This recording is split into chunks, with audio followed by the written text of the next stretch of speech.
Hey everybody, welcome to the introduction of all things afterlife and supernatural. All right, this is where we're going to explore all these things, and I'm going to also tell you how I connect to other realms and how you can too if you want to. Okay, it honestly takes time and practice, but it also does come down to the beliefs. Okay, that's where it starts, because if you cannot believe that you can see someone in another realm, it won't happen. So if you haven't watched the God System series, which started before this, you must, because it's going to work on that belief level. It's going to share with you how this is possible.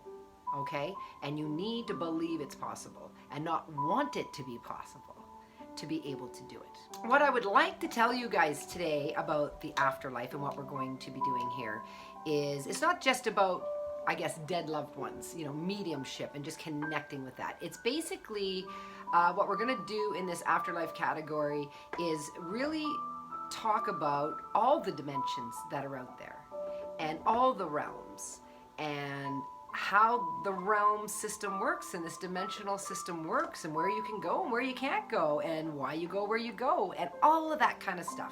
So it's going to be a lot more broader than just the life after life where your past loved one is. You have to understand right at the beginning, the afterlife, basically from my definition, is any place but here. Okay? Any place but here. It's where you're going to live life next. Okay? And you got to leave here before you get to come back. So there is a life after life, and we're going to talk about that place, life after life, as well. Okay? There's so much in this category. We're going to talk about how ghosts exist. All right? Why do we see apparitions?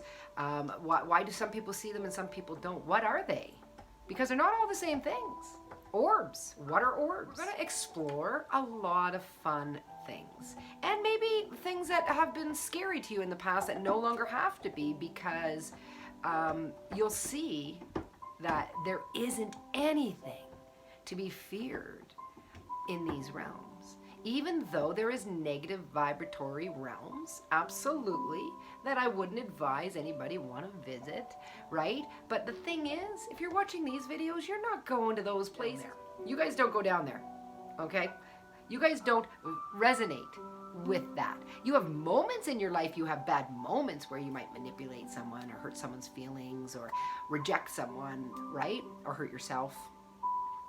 But those aren't the places you go because of that.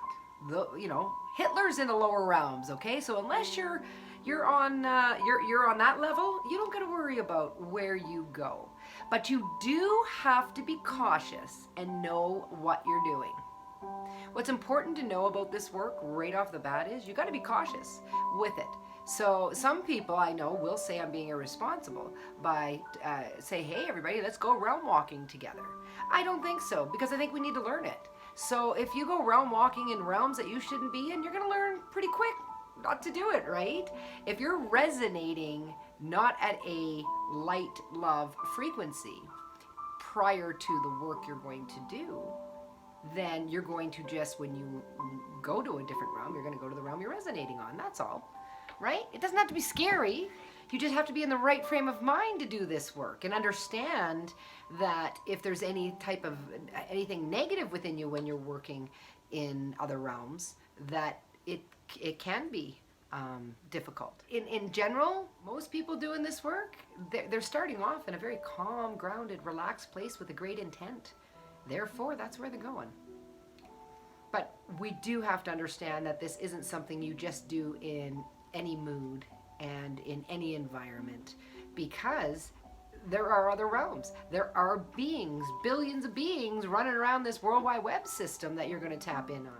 I don't like bringing up anything dark. I have to say it's there, but I don't even acknowledge it, because if I don't acknowledge it and don't see it, it is nowhere near me. And that is the truth. I've been doing this work for 30 years, and when I first started having some experiences with dark entities and dark spirits was right in the beginning, when I thought I had to understand them to understand the light. That was what I thought when I was in my young 20s and I was doing this work. So I came in contact with some really dark realms and spirits and energies, and I learned and evolved my spirituality to the point where I understood I don't have to have anything to do with them. I don't have to understand them. I can continue to move on.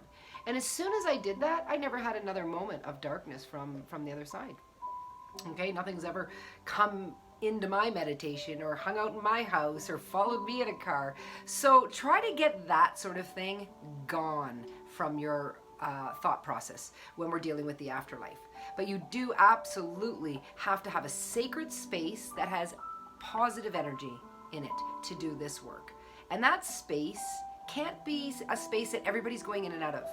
When my kids were at home and my family was all together, I had a hypnosis room and I had a spirit room always, and it was locked. I didn't want anybody in there messing with the vibration of harmonics I was bringing in. So that space was for a specific resonance, which means it would carry a specific message. So try in the next week to find a place that you can start watching these videos in and relaxing, and you're going to get into this work in. And that way, when you leave it, it's left with that beautiful resonance. It's not going anywhere. But if you make a beautiful space and then you have a fight with your husband in it, or you scream at your kid in it, you've lowered that space and you're going to have to work harder to get it up. So I'm going to try to show you all the things that just make it so much easier to connect. The little time you have to maybe put into this work in a day, you don't want to spend it raising the level of your room. And at some point during this work, you're going to feel the difference. You're going to feel when you walk into a room how it vibrates. You're going to feel it feels yucky, or you're going to feel it feels good, or maybe it doesn't feel like anything and it's very benign. See, as you do this work, you're going to turn on your intuition. You're going to turn on your capability of processing the information coming through the harmonics in and out of your body. You're going to automatically start being able to understand this language. So you want to have a great space, and you want to have a notebook or journal, and you want to have whatever tool, right, that you're going to work with, which would be the tarot right now. We're going to talk about all of those things in the coming weeks and months.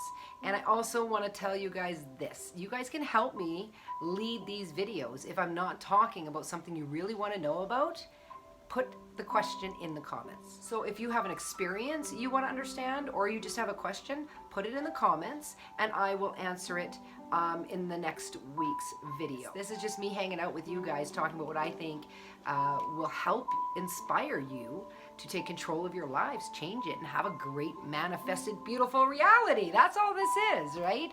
So yeah, if you want to interact with me, leave your questions or your experiences in the comments. Like and subscribe, and make sure you share.